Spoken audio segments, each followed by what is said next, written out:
Well, hello there. Thanks for joining me. I am Dr. Jen, and I am so pleased you have joined me for today's show. Today, we are exploring the location-specific tenancy guidelines for British Columbia. And this is a new thing for the podcast.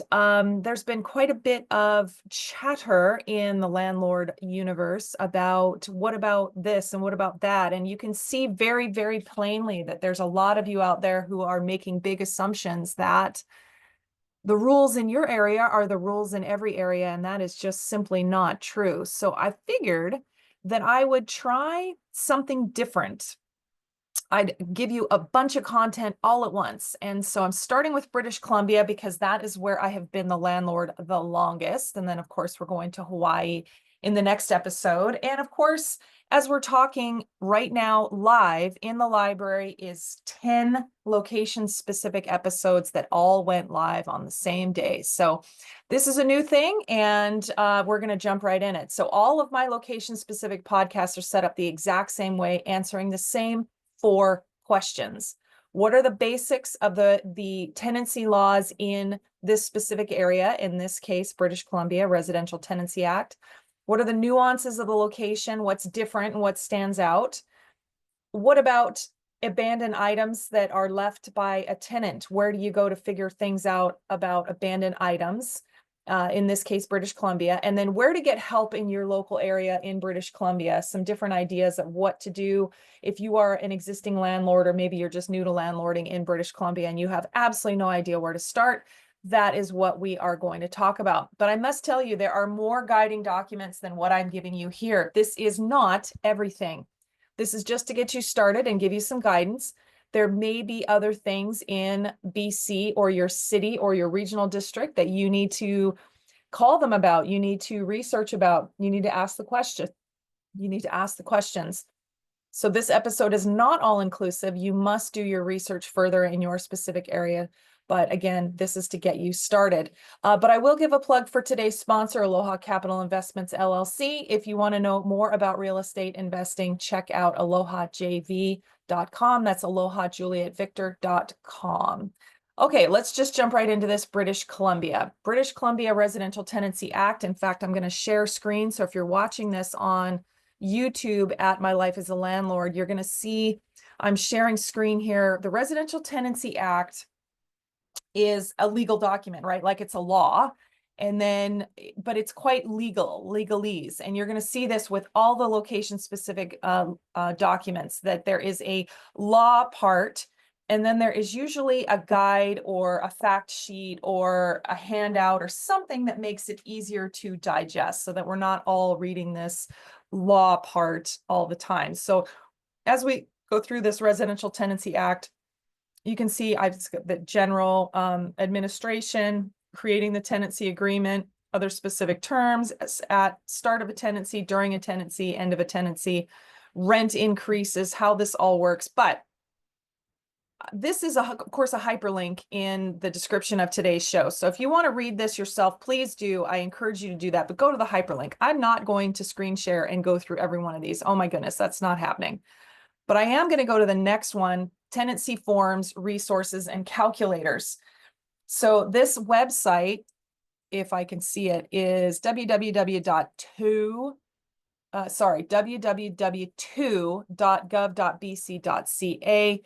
And it's got all kinds of different things on here. So tenancy laws and rules, tenancy policy forms, information sheets, calculators, which is helpful with things like security deposits and especially rent increases, and then tenancy videos.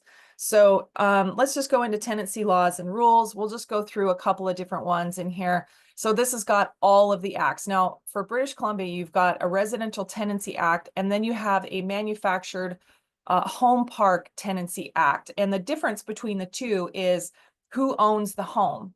If the tenant owns the home, like in a mobile home, like an RV park, then the tenant would, let's see, how do I say this? The tenant is following, and the owner who's renting the space to park that RV is guided by the Manufactured Home Park Tenancy Act.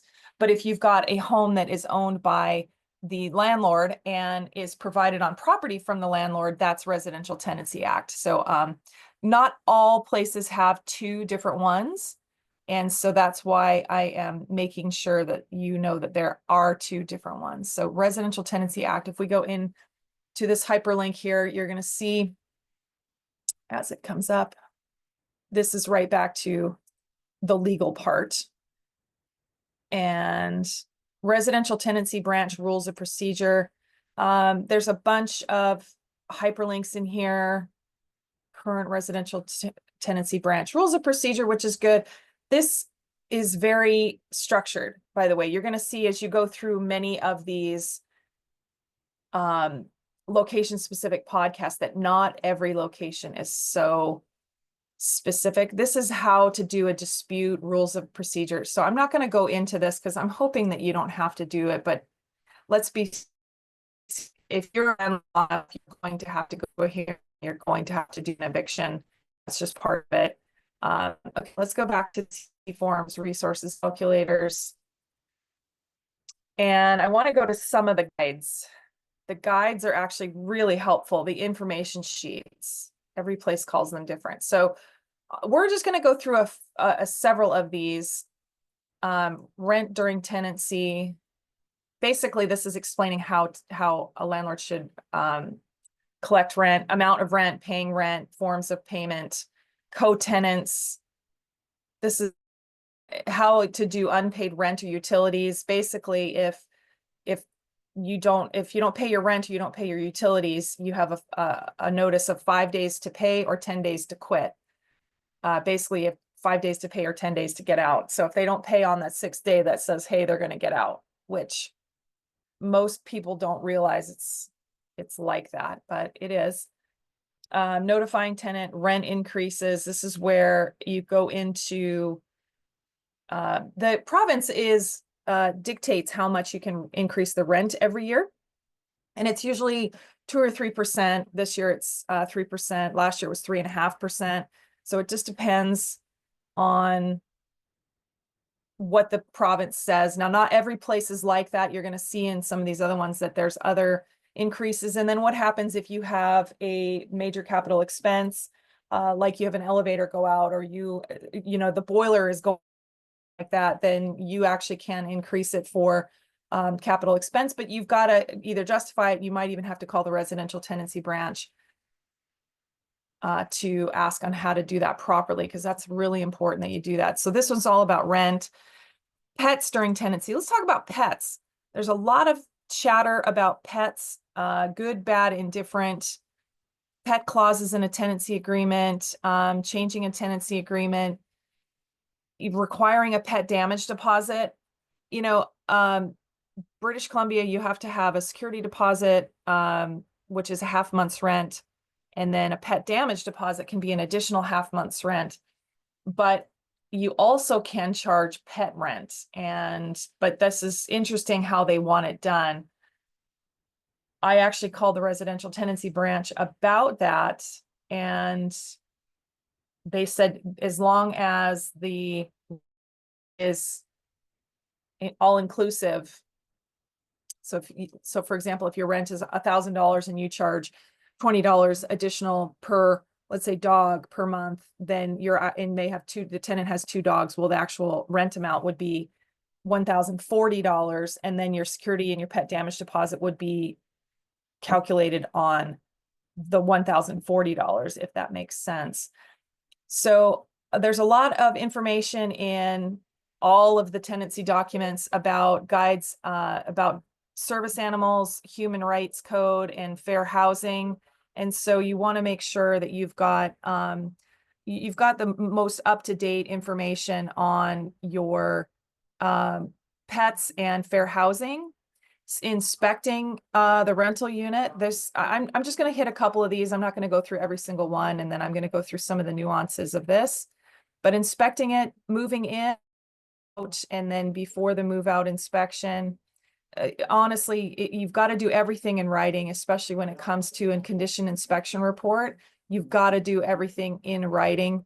It's important because if you're going to withhold any of the security deposit, at the end, then if you can't prove what it was at the beginning, then you can't withhold it. So it's taken on what you can prove, right? And it's not necessarily just pictures. I know people say, well, I just took pictures. Well, no, you have to have it written and the tenant has to sign it. So it's very important that you are very mindful of doing everything in writing. Air conditioning and rental units. This is a different one. I haven't seen this one. Let's see. Restricting temperature requirements. Yeah, this is interesting how you've got to make sure that you are taking care of your utilities in the unit. That's part of requirements for a landlord to provide a unit. That's important. And so let's see, I've gone and closed that one document. That's okay. All right, let's talk about abandoned items. I will go back into more of the documents on here, but let's talk about abandoned items. There's a very specific procedure that you have to follow for when a tenant removes or either abandons or is incapacitated or sadly dies. You've got to deal with abandoned items. And so that's covered in BC from the Unclaimed Property Act. And so it's very specific on here. Landlord is required to give proper notice before getting rid of tenants' personal items if the value of the items is worth $500 and more. As we go through these location-specific podcasts, that there is a dollar amount to just about everything. Of if it's not worth that amount, then you don't have to do anything, but you better make sure as a landlord that you are aware of how you calculated that. So you just need to be careful on how to do this. Typically, you have to get a hold of try to get a hold of the tenant in some way, or if they've died, try to get a hold of their estate. And then you're legally obligated likely to store. You've got to store the items, and or you can dispose of them. But again, it comes into how much money is the value of this property. And then at some point, excuse me, at some point, you will be able to sell or dispose of it. And of course, the tenant is responsible for those storage fees, which is typical. I'm going to leave it on this page as we go through. I'm going to leave it on the Residential Tenancy Act if you're following along at YouTube at My Life as a Landlord. But security deposits, let's see. One thing in British Columbia, I must tell you, is pre-made forms. The pre-made forms are incredible. In fact, let me go back up here and open this up again, because the forms are so good that I actually use them in Hawaii. I just take the BC logo off because it just says that you have to have them. It doesn't say you have to have perfect ones. Okay, so here's tenancy forms. I'm screen sharing again. General forms for landlords and tenants. So there's a whole bunch. So this is a standard lease agreement. If you're doing a mobile home site, manufactured site tenancy agreement, inspection report. This is typically the one that I use in Hawaii. Is I'll take this one, I'll print it, I'll white out the BC stuff on it, and it's pretty standard. It's actually pretty good. Okay, come on.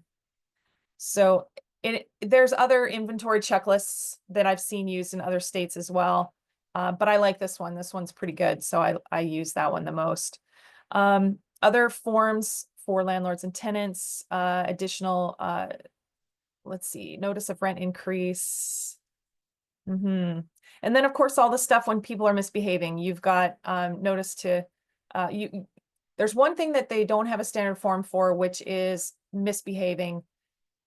Basically, you've got a tenant who's not adhering to the terms of the lease for whatever reason, whether there's something that they're doing that is not in aligned with, either they're disturbing other tenants or they're not cleaning up or something.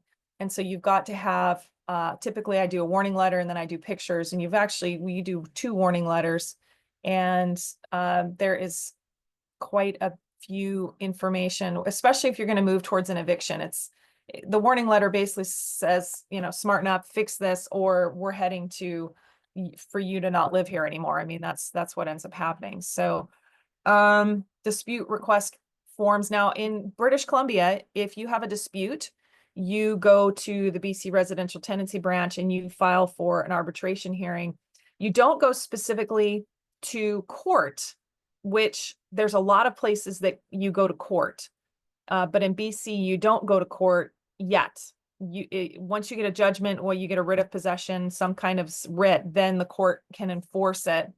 But you start at the residential tenancy branch. Okay, I'm going to keep going here. Pre-made forms. Yes, pre-made forms are great. Lease, there is a pre-made lease as well. So lease wording and details is very specific. In fact, they just take all the guesswork out of you. They've got pre-made forms there. Is the delivery of the signed lease required? In British Columbia, the answer is yes. You as the landlord must deliver to the tenant within 21 days of signing a lease. You must give them the lease. I actually put this in the property log when it's delivered to prove that we have given it to them within 21 days. Condition inspection at move in, and of course, again, at move out. That's important. Late fees, yes. And everybody asks if there's a grace period. I don't know if it's a grace period or not. In BC, there isn't a grace period, but if you haven't paid rent on the 1st of the month, on the 2nd of the month, you can get a notice to pay within 5 days or move out in 10. I mean, there's really no grace period, but some people would say, yeah, there's a 5-day grace period. I don't know. There's a late fee in there regardless if you're not paying on the 1st. So for BC, it's a little different. Some of the other states and provinces you'll see they operate a little differently. There's no required maintenance inspections according to the BC Residential Tenancy Act, but they do allow up to monthly inspections. You can, as a landlord, inspect every month. And in some of our newest tenants, especially tenants who are just brand new to renting, we do. So there's been a couple times where we will do monthly inspections. It's no more than a 3-minute walkthrough to make sure that there is no holes in the walls and that there's no bunk beds and there's not 10 people staying there or 10 pit bulls or whatever. We just make sure everything is as it should be, and it just takes almost no time, and we just go through but in some very rare cases, we do monthly inspections. Rent increases, you've got to have proper notice of rent increases, and we give as much notice as possible. We give notice in September for typically we'll raise rents on January 1st. And so the tenants know way in advance that the rent is going to go up. And of course, we can only increase it by the percentage amount that BC tells us that we can every year. And of course, we can only do that on periodic leases, on leases that are month to month. If it's a fixed lease, we cannot do that. And we can only increase it once a year, which some places you can increase it every 2 days if you want, which is kind of weird, but it's the way it is. Return of security deposit. Yes, within 15 days, you've got to return the security deposit. And if you're going to take deductions, you've got to justify why. Most of the time, I don't take security deposit deductions, especially, for normal wear and tear. Normal wear and tear is not defined in the province of British Columbia, which is unusual. Let's just make sure. I don't see it, and it is specifically defined in other locations. So you'll see that along the way here as we go. So, but normal wear and tear. And so the longer a tenant is in a unit, the more wear and tear, nothing malicious or deliberate can be done. And we'll just go from there.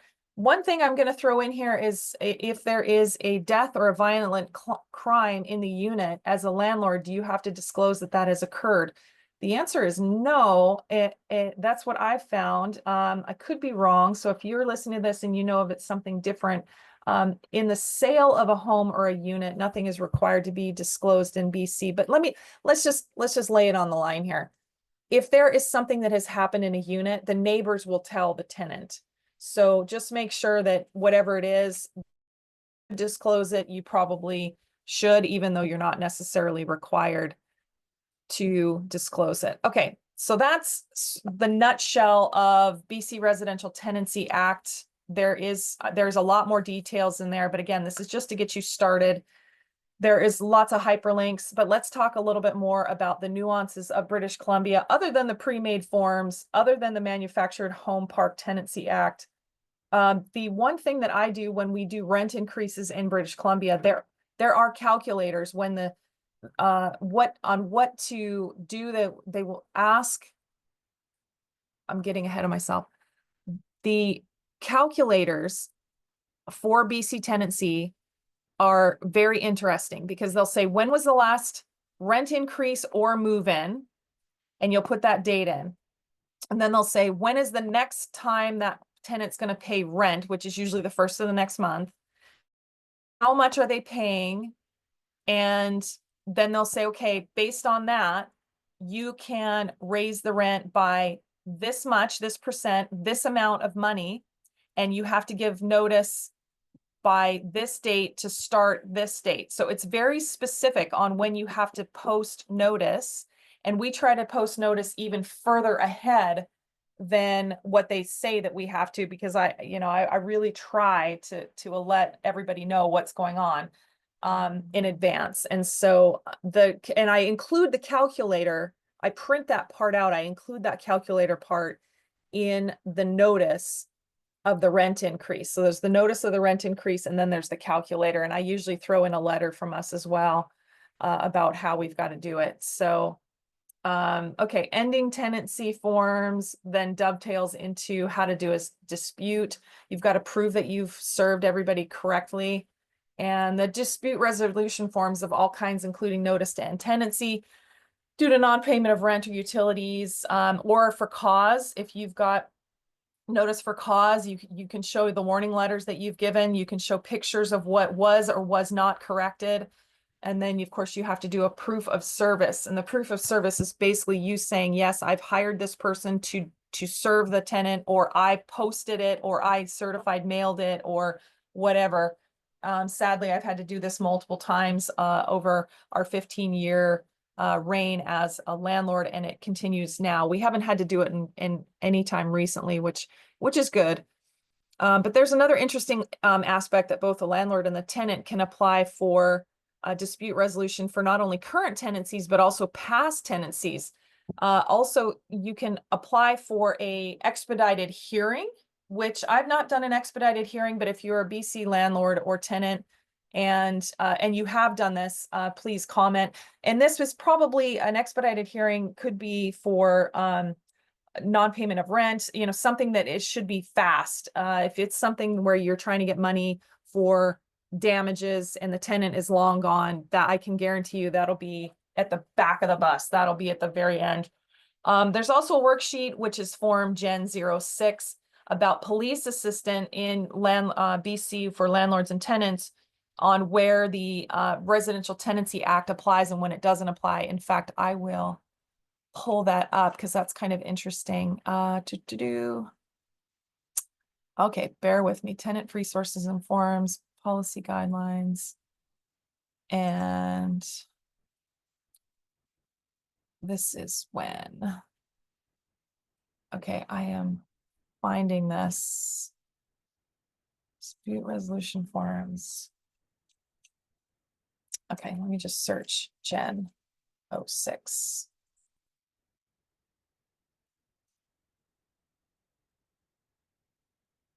Oh boy. Okay, police.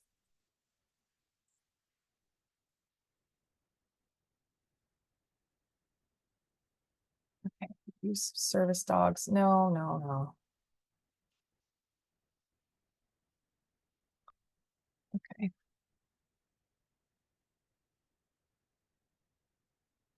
Bear with me. I'm gonna go back out, tenancy laws and rules, and I know it's in here somewhere because I've seen it already in this podcast. Tenancy policy guidelines, ending a tenancy.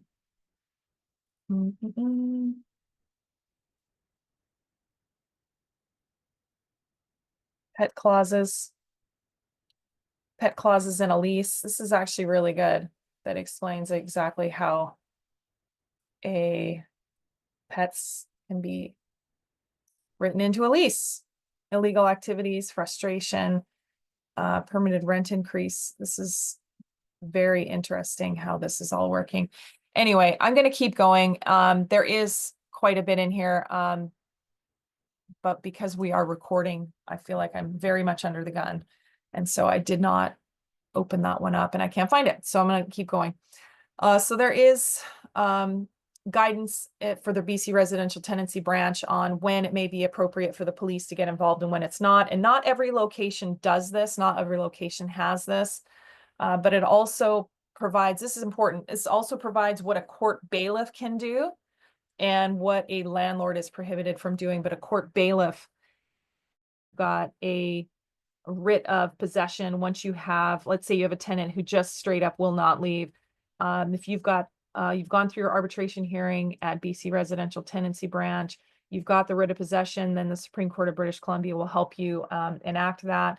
And you can hire a bailiff. Now, sadly, where our rentals are, there are no local bailiffs. So we actually have to fly a bailiff in. I've never had to do this, but I know other landlords have, and they physically remove the tenant from the property.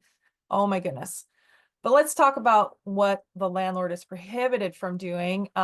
These are all no-nos in British Columbia, and I would likely say other locations as well. So you're not allowed to enter a rental unit without giving proper notice, in this case, 24 hours notice in writing, unless there is an emergency. If there's an emergency for safety purposes or property purposes, I'm going in, and I've told people that. And if there's fire smoke coming out, we're going in.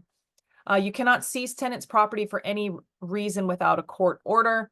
You also cannot change the locks of a rental unit without a residential tenancy branch order. And the tenants are also prohibited from changing the locks without permission from the landlord or an order, by the way. So changing the locks during a tenancy is a no-no without working with both the landlord and the tenant. Physically removing a tenant or the tenant's property, only a court bailiff may do this. Using a services for a bailiff, using the services of a bailiff firm to evict a tenant that does not have a contract with the Ministry of Attorney General to perform these services. So the bailiff has to be a part of the Ministry of the Attorney General to actually conduct the removal services. And a landlord cannot remove the tenant or their belongings, nor seize or sell the tenant possessions. A court bailiff must be engaged to do these tasks. Yeah, that's kind of fun. One other thing I want to put in here and say what happens when a landlord plans to sell a rental. The BC Residential Tenancy Branch, they walk you through how this works if you have a month-to-month lease, a fixed-term lease, and if the buyer wants to move into the property or if they want it vacant at closing. All of this is there in the BC Residential Tenancy Branch website. You can also phone them. There's quite a bit that you can do. Abandoned items in British Columbia. That is the next thing. So abandoned items are always a strange thing most people as landlords don't think about, but in BC, it's no different. I Googled BC tenancy law and up popped the BC Residential Tenancy Branch's website. And then I searched under the website's search bar, abandoned items. And what came up was items left behind, which is this one. So I'm screen sharing items left behind, and it literally walks you through how to do this. And I've mentioned this somewhat already, but there is a process here. You've got to make sure you follow that process, because if you don't, it can be very painful. It can cost you a bunch of money and certainly a lot of heartache. So be careful. Where to get help in British Columbia. So there is, if you go to the BC Residential Tenancy Branch website, there is a link called I Need Help.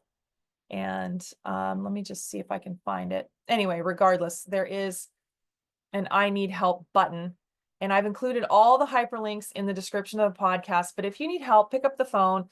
Residential Tenancy Branch is at 604-660-1020. And I have called them many times. And I'm going to tell you what I've called them on, because this is, again, I've been the landlord the longest in British Columbia. I asked them straight up, can I discriminate against tenants who smoke? I don't want smoking tenants in my units. And the answer is yes. I can screen my tenants who declare that they smoke or vape when the unit advertisement is specifically for non-smoking tenants. Very interesting. Some people might say, hey, that's a fair housing discrimination. Actually, smokers are not a a protected class. So you can, at least in British Columbia, discriminate against smokers. I can also charge pet rent. I mentioned this before. If you want to know a little bit more about that, then contact the BC Residential Tenancy branch or back that up to where I talked about this. And do things change? Yes. Please make sure you're up to date on the changing world of landlording in your specific area. In this case, it happens to be in British Columbia for me. But BC Residential Tenancy Branch also has resources for landlords and tenants who are looking for legal support and advice. If you are a tenant and you want to contact the Tenant Resource and Advisory Center, for landlords, head over Landlord BC. There are other landlord tenant resources on the website to help you. Landlord BC is actually quite good. So if you've not, and you can become a member. So if you're, that's another idea, that if you are trying to learn more about becoming a landlord in BC, you can become a member of Landlord BC. I'm a non-member at the moment, but they've got tons of resources. And let's face it, the residential tenancy branch on the provincial website that is free is pretty good. So pretty happy. Again, each of my location-specific podcasts are all set up the same way, answering the same 4 questions. What are the basics of this state or province landlord housing governing document? What are the nuances of this location? What's different? What stands out? Some guidance about abandoned items left behind by the tenant, and then where to get help in your local real estate, state or province. And this is the same format for every single one of my location-specific episodes. So when you inevitably drift into another geographic area and you go into another episode, it's going to be the same framework. But again, I have to remind you, this episode is not all-inclusive. You must research further in your specific area, including your city, regional district, island area, governing body, anything that involves your location of your rental. But today's episode got you started. So here's a call to action for you. If you're listening to this podcast, chances are you're either new to real estate or you're existing real estate owner in British Columbia. Things you can do to help yourself are read the British Columbia Residential Tenancy Act. 2, check out your local meetup in your city, county, regional district. And how do you find those, you might ask? Well, jump on social media and ask. Lots and lots of local folks are asking questions just like you are. And so you get together either on social media or in person and talk about what is going on in your local area. Folks, if you learned something from today's show, could you pretty please give me a review on whatever platform you listen to this podcast on? Apple Podcasts, Spotify, YouTube, or maybe you listen to this on mylifeasalandlord.com. It doesn't matter, but your input really does help. If you enjoyed today's show all about British Columbia, give me a review. Today, I'm recording this episode on board the Carnival Splendor off of the coast of New Zealand. Real estate takes you places. Where do you want real estate to take you? Join me in the next episode live right now in the library, episode 123 about Hawaii. I will see you there.